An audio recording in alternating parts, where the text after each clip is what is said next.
Alright, so recently Nexon Games decided to drop a game guide covering all the information related to the weapon systems, so let's go ahead and dive right into this. The first guide provides information about equipment, arguably the most important aspects of the First Descendant. In this guide, we'll take a look at systems that can enhance your weapons of your Descendant and newly added equipment. So we scroll down here and we've got the table of contents, which we're going to pass over because we're going to be covering all this information. Alright, number 1 is equipment tiers. Items such as weapons, external components, reactors, consumables, and modules are all assigned a tier. The tier of each item is shown in the tooltip. The item tiers in the First Descendant are shown below with stats and values increasing at higher tiers. Tier 1 being common, Tier 2 being rare, Tier 3 being the ultimate, and Tier 4 being transcendent. Scrolling on down, we've got Section 2, which is enhancing unique abilities. What are unique abilities? Unique abilities are an optional feature available to some ultimate tier weapons, and using these weapons can make the game somewhat easier to play. A unique ability is an exclusive feature granted to a weapon. A weapon's unique ability cannot be replaced by another unique ability with different effects. A weapon that has been granted a unique ability has an enhancement slot on the right of its icons, and its tooltip shows which unique ability it has. So right here it says if the right side of the weapon icon looks similar to the picture above, it means the weapon has a unique ability. Right here you can see that this one has a unique ability, and it currently does not have any notches filled in, which means it's the most basic of tiers. So scrolling on down here, it says you can check the weapon's unique ability in the item tooltip with the effects and details, which is the F1 key. So we've got the weapon pulled up. Right here, if we hit F1, we'll be able to see the details. Alright, moving on down, we have 2-2, how to enhance unique abilities. Unique abilities can be accessed through the workbench NPC in Albion or in each field camp upon reaching Mastery Rank 7. So in other words, if you want to craft a weapon with a unique ability on it or upgrade one, you're going to need to be a Mastery Rank 7. So until you hit that point, you're not going to be able to do this. Enhancing a unique ability costs one piece of equipment identical to the one being enhanced and gold. So you're going to need to have a weapon that has that same unique ability on it and gold if you want to enhance the weapon. When you click the Enhance Unique Ability button, you'll see a list of currently owned weapons that have unique abilities as shown below, from which you can select a weapon to enhance. Weapons currently equipped by your Descendant have a mark in the upper left hand corner, so you can see this one, 1, 2, and 3. Those are going to be the weapons that the Descendant currently has equipped to them, so those are not going to be able to be used as material. You'd have to take the weapon off first.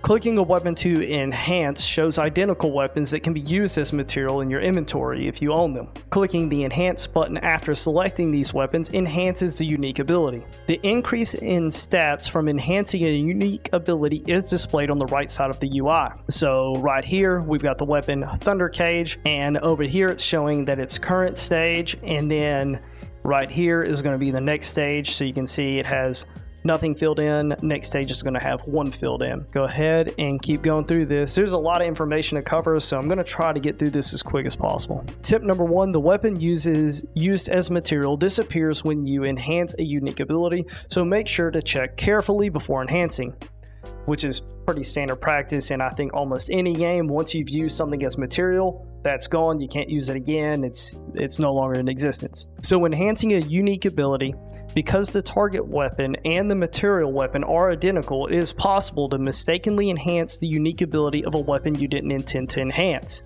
In this case, enhancement cannot be reverted, so make sure to check carefully before enhancing.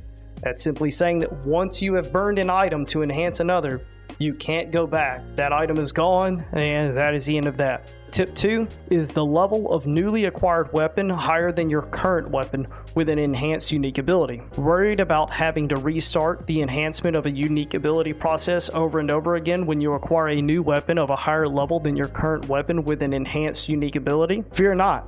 The enhancement information of the material weapon is transferred over when you enhance a unique ability. If you set a high level weapon as the target weapon and you previously used a weapon to enhance a unique ability as the material weapon, the enhanced information of the material weapon will be transferred over.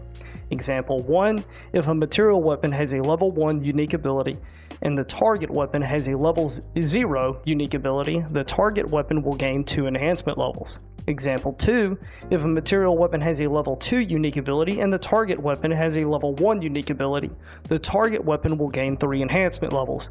This is pretty much just stating that if you have enhanced a weapon and you come across a new weapon and you want to use that weapon, but you've already used materials in your old one, you don't have to worry, because then when you use that old one to enhance your new one, all of that's going to carry over. All your progress from your old one's going to carry over to your new one.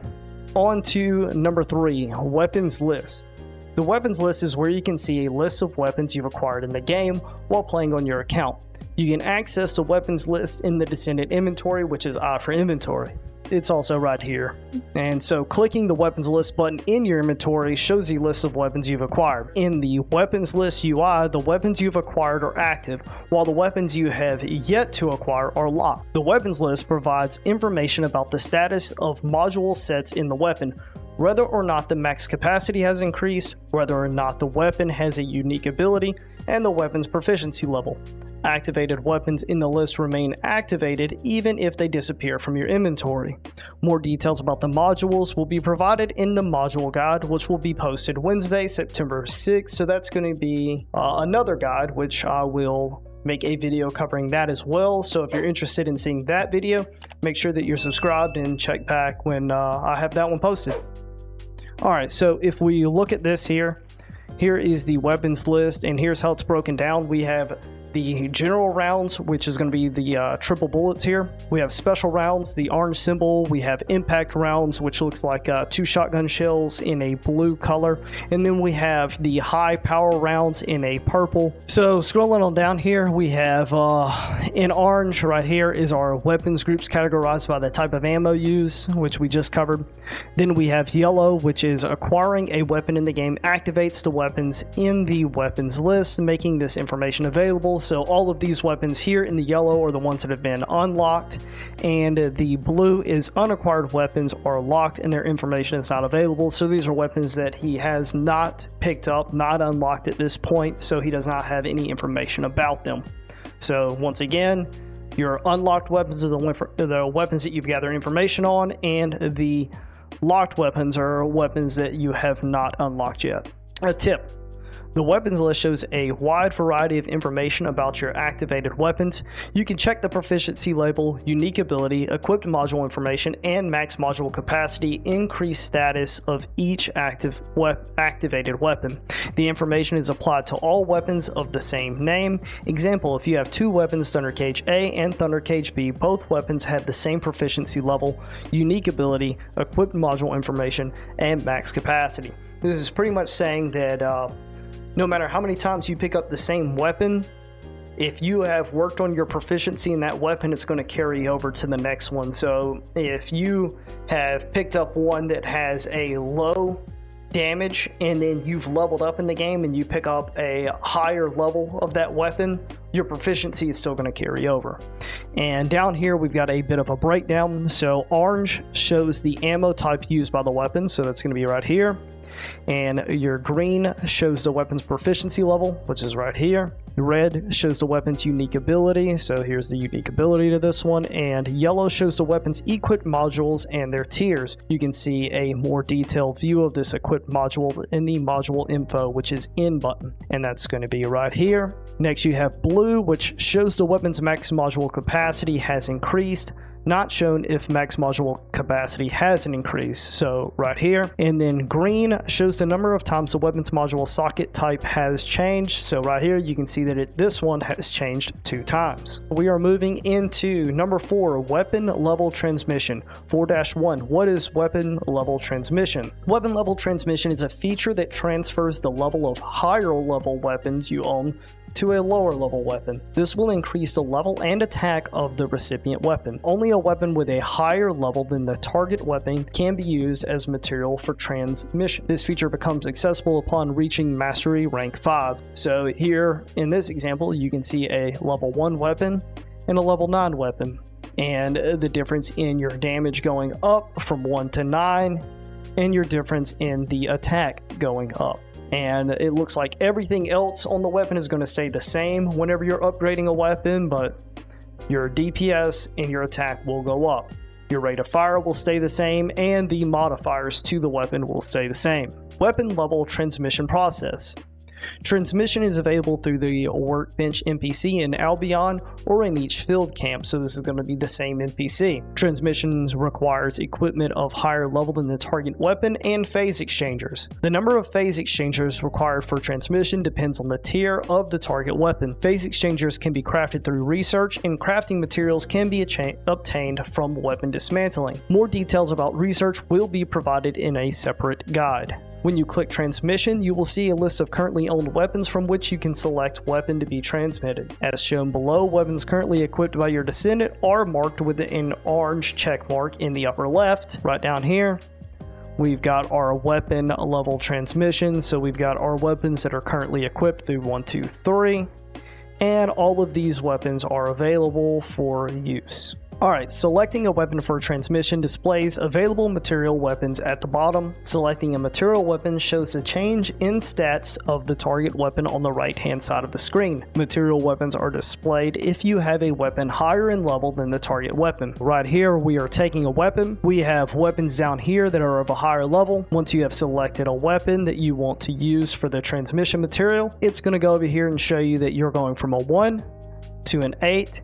And here's going to be your new DPS, and here's going to be your new attack. In this example, we're going from 1 to 8, and it's going to cost 5 transmission materials. Just want to clarify that the information on how many it's going to take has not been confirmed yet, but they are giving us an example here. Screen displayed upon selecting a transmission weapon. The change in stats due to the transmission and the number of phase exchangers required is displayed. So down here it shows an example of once the weapon has achieved its new level of 8, and you have nothing higher than that, then it's going to show that you have no items that meet the conditions. So in other words, you don't have a higher weapon, so you have nothing to use as material. And it states it right here, if there are no weapons higher in level than the target weapon, information about the material weapons and transmission materials needed is not displayed. Tip: phase exchangers are obtained through research requests, and their crafting materials are obtained from weapon dismantling. You can obtain phase exchangers required by transmission by crafting them through the research request. Crafting materials can be obtained from weapon dismantling, so you'll need to dismantle weapons and complete research requests to carry out weapon transmissions. I'm curious about what the full time is here, because it's showing a research time of 14 minutes and 24 seconds.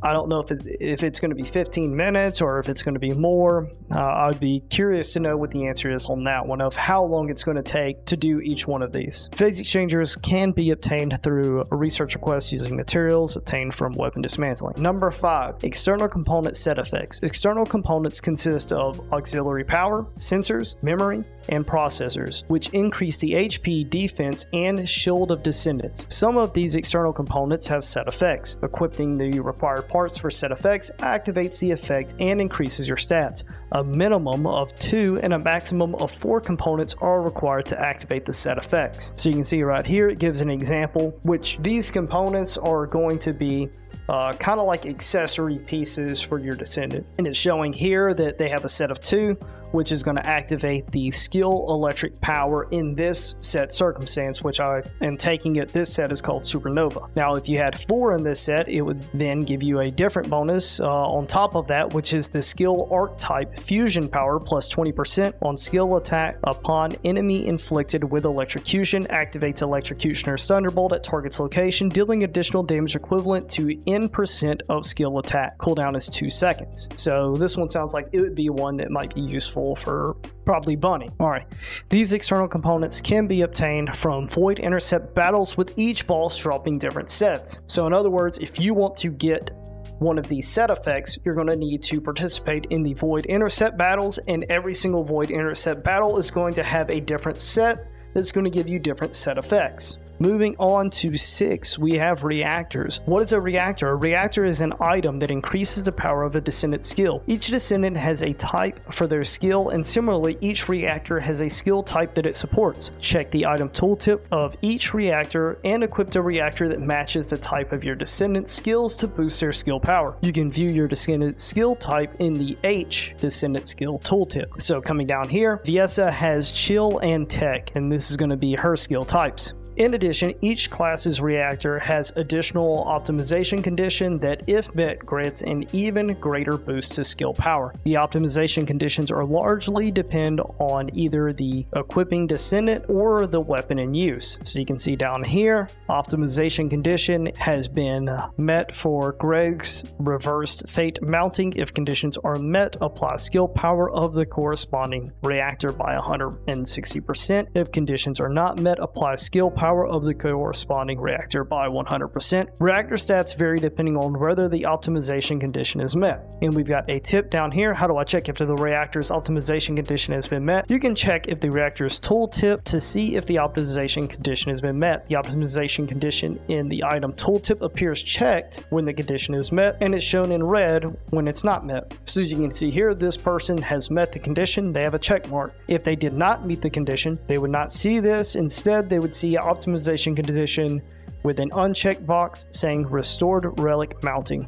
Moving on to 6-2, enhancing reactors. You can enhance reactors through the workbench NPC in Albion or in each field camp upon reaching mastery rank 3. They seem to be getting less and less because now we're at mastery rank 3. Enhancing a reactor consumes ion accelerators as materials, and the amount of consumed varies depending on the tier and the level of the target reactor. The number of ion accelerators required increases with each enhanced level. Ion accelerators can be crafted through research requests, and crafting materials are obtained by dismantling reactors. So we go down here, and we can see the reactor going from unupgraded to an upgrade of 1, and here is the materials being used. It looks like it's going to use 10 materials out of the 25 that he has, and it's going to take it up 1. And the skill power is going to go up from 29.53 to 30.42. When enhancing a reactor, using the plus and minus button to set the enhancement level allows you to see the increase in skill power and quantity of ion accelerators required. The maximum level of which a reactor can be enhanced depends on the reactor's tier. Reactors have different maximum levels which they can be enhanced based off their tiers. So you can see here, when you have a blue item, the reactor can only go up to a level of 2. When you have a gold item, it can go up to a level of 8. The reactor's current enhancement level is shown in the top right of the reactor icon. I'm not sure about this one because it looks like it's being shown below, but maybe this is just something that they did to show you in the picture here. Maybe it doesn't look like this in the game. Each reactor's enhancement fills an empty slot in the top right of the icon. The number of filled slots represents the reactor's enhancement level. So number 7, we've added a storage system to the game which can be used when you are running out of space in your inventory for weapons, external components, and reactors. You can only store weapons, reactors, and external components in the storage, which is available in Albion and in the camp each zone. Okay, no complaints there. Before, we didn't even have a storage, so I am happy that we have this feature now. It was pretty abysmal with items last time, and let's check it out here. So 7-1 is using the storage. To use the storage, go to the storage, inventory, click place an item, and the item will be moved into the storage. However, equipped items cannot be moved into the storage, so any of the weapons or modules or reactors or anything that you have equipped to your character, you're not going to be able to store. Only things are unequipped. Now, looking at this inventory, it looks like it's going to be pretty decent if this is the factory default, like if everyone's going to get this storage. Then you can check storage tab to find the item you've clicked which has been placed in storage. If you want to move an item from storage to your inventory, click the item and store it again, and yeah, right here. So 7-2 is expanding storage slots. So you are going to be able to expand your storage either through mastery rank ups that increase the number of storage slots, and the other way you can increase is by expanding storage slots is with your credits, which is a paid currency. Now my question is this the factory default that we're going to get for storage, or is this after somebody's already spent money? I don't know how much storage we're going to get yet, but I mean, as long as it's more than Diablo 4, I think we're going to be all right. Moving on, it's got a tip here. What is a mastery rank up? You receive a certain amount of mastery EXP from leveling your Descendant, increasing your weapon's proficiency, completing missions, and quest rewards. When the mastery EXP bar is full, you can perform a mastery rank up through the Prime Hands in Albion. As your mastery rank increases, your weapon/Descendant module slots, capacity, and equipment inventory storage slots also increase according to the increased rank. Scroll on down here, and we get an example of this. So the weapon module went up +3, the Descendant module for the module slot +1, the Descendant module capacity cost went up by 3, the equipment inventory went up by 1, storage slot increased by 1.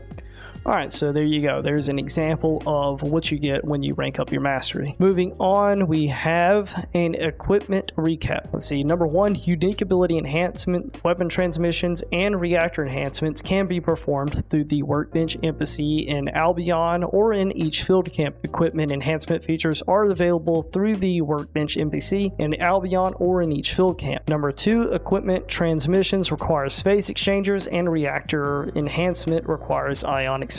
Both phase exchangers and ion accelerators can be crafted through research requests, and their respective crafting materials can be obtained by dismantling weapons or reactors. Number 3, unique ability enhancement uses an identical weapon as material. Transmissions use a weapon of higher level than the target weapon as material. In this equipment guide, we covered the systems that boost your equipment and Descendants in the First Descendant. We hope this guide will help you enjoy a smooth gameplay experience in the crossplay open beta.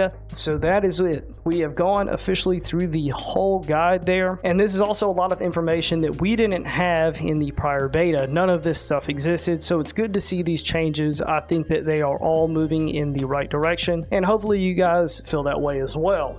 Now, let me know you guys' thoughts down below on all these changes. Is there anything that you would like to see maybe done in a different way? Is there anything you'd like to see added? Also, is there any questions that you had on this? Is there anything that you didn't quite understand? Let me know any of this information down below, and as always, I'll see you in the next one. Thanks for watching.